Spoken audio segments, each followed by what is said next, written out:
శివాజీ జయంతి పురస్కరించుకుని మెదక్ జిల్లా కేంద్రంలో గురువారం ఉదయం శోభాయాత్ర నిర్వహించారు.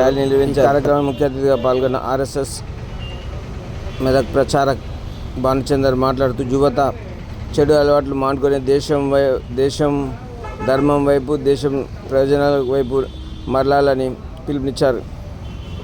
పబ్జీ గేమ్లు మద్యం మానాలని హితవు పలికారు.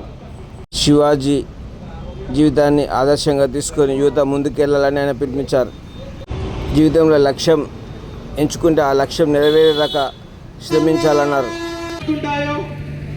ఎవరి పేరు చెప్తే గర్వంగా తలెత్తుకొని తిరుగుతామో వారే శ్రీ ఛత్రపతి శివాజీ మహారాజ్. జై భవాని. ఆ మహానుభావుడు జన్మించిన రోజు ఈరోజు. ఛత్రపతి శివాజీ మహారాజ్ జిజియాబాయి షాహాజీ భోస్లే దంపతులకు ఈరోజు ఫిబ్రవరి 19న జన్మించారు. 1619 ఫిబ్రవరి 19న పూణే దగ్గరున్న శివనేరి కోటలో వారు జన్మించారు. శివాజీ మహారాజ్ చరిత్ర, వాళ్ళు చేసిన యుద్ధాలు, ఆయన గెలవని గోడ లేదు, గెలవని శత్రువు లేడు. మనం ఇప్పుడు అన్ని మాట్లాడుకోవడానికి రాలేదు ఇక్కడికి.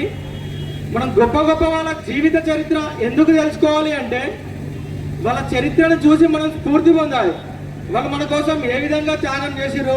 ఇప్పుడు చరిత్రలో ఎంతో మంది రాజులు ఉన్నారు. శివాజీ మహారాజ్ని మనం ఇంకా ఎందుకు గుర్తుంచుకున్నాం?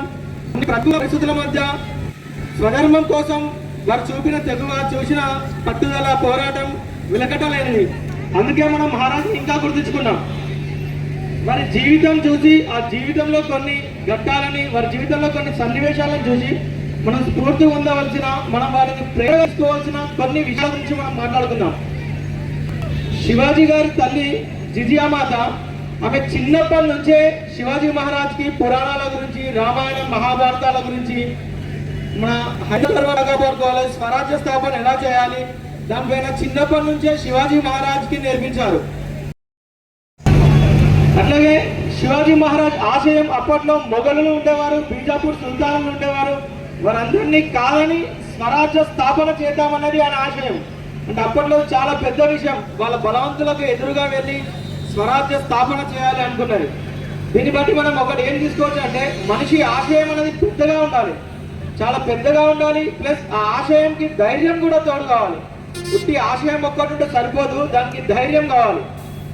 అట్లనే ఆ ఆశయాన్ని సాధించుకోవడానికి ఒక్కరి వల్ల కాదు అది. దానికోసము శివాజీ మహారాజ్ ఏం ఆలోచన చేసినంటే, అప్పుడు వాళ్ళ సైన్యం చాలా ఎక్కువ, మొఘలులదైనా బీజాపూర్ సుల్తానులదైనా. సో సామాన్య ప్రజానికాన్ని క్రియాశీలం చేయాలి అనే ఉద్దేశంలో సామాన్య ప్రజలకి, గిరిజనులకి, మావలి వాళ్ళకి వాళ్ళని సుశిక్షితమైన సైనికులుగా మార్చి శిక్షణ ఇచ్చారు. అంటే ఏదైనా సరే సమాజం నుంచే రావాలి, క్రియాశీలత సమాజాన్ని చేయాలని ఆ రోజే వారు గుర్తించారు. అట్లనే ఇంకొకటి, మనకు ఆశయం ఉంది, ఇప్పుడు దానికోసం సైనికులను కూడా వారు తయారు చేస్తారు. తర్వాత వారి ఆశయం ఏంటి? పెద్దది స్వరాజ్యం స్థాపించడం. స్వరాజ్యం అంటే ఇప్పుడు small steps towards big success అంటాం మనం. అట్లనే ఆయన మొదటగా ఒక్కొక్క కోట జయించుకుంటూ వెళ్ళారు శివాజీ మహారాజ్. మొదటగా ఏమీ లేని స్థితి నుంచి మెల్లగా వారి జీవిత కాలంలో 300 కోటలను జయించారు. అలా ఒక్కొక్క కోటను జయించుకుంటూ పోయారు. అలాగే ఈ చేసే క్రమంలో విశ్రాంతి తీసుకోలేదు. అది కూడా మనం ఇక్కడ గమనించాల్సిన విషయం. మనకి ఏమైనా టార్గెట్ ఉంది, మనం ఇప్పుడు ఏమైనా ర్యాంక్ కొట్టాలి, జాబ్ కొట్టాలి, ఒక వారం చదువుతాము, లేకపోతే ఉద్యోగం సక్సెస్ కావాలి, ఒక వారం పని చేస్తాము, మళ్ళీ ఒక రిలాక్స్ అయినా 3 hours సినిమా వచ్చేద్దాం, ఆ ఫ్రెండ్స్తో ఈరోజు పార్టీ చేసుకుందాం, ఒక చిన్న బ్రేక్ ఇచ్చేసాం. అంటే మన డీవియేషన్ కావద్దు. మనం ఏదైనా లక్ష్యాన్ని అనుకున్నామంటే దాన్ని సాధించే వరకు చిన్న డీవియేషన్స్ ఏం పెట్టుకోకుండా, బ్రేక్స్ తీసుకోకుండా మనం లక్ష్యం సాగిపోవాలన్నమాట. మైదానాల్లో యుద్ధం చేసేవారు కాదు, కోటలలో చేసేవారు. సో దానికి వ్యతిరేకంగా అఫ్జల్ ఖాన్ మైదానంలోనే యుద్ధం చేసుకుంటూ, దేవాలయాలను ధ్వంసం చేసుకుంటూ శివాజీ మహారాజ్ రెచ్చగొట్టినా శివాజీ మహారాజ్ తగ్గకుండా బుద్ధిని ప్రదర్శించాడు. చివరిగా ఒక మాట, శివాజీ మహారాజ్ కలలు అన్నది శక్తివంతమైన స్వరాజ్యం. కానీ ఇప్పుడు ఆ శక్తివంతమైన స్వరాజ్యం అయితే లేదు. చాలా మంది యువకులు మద్యం మత్తులో ఉన్నారు. కొందరు బెట్టింగ్ మాయలో కూడా పడిపోతున్నారు. ఆ మద్యం మత్తును వదిలి, బెట్టింగ్ మాయని వదిలి, దేశభక్తి, ధర్మం అనే మత్తు ఎక్కించుకోండి. స్వరాజ్య స్థాపనకి అందరూ తమ విధంగా సహాయపడండి. జై హింద్. భారత్ మాతాకి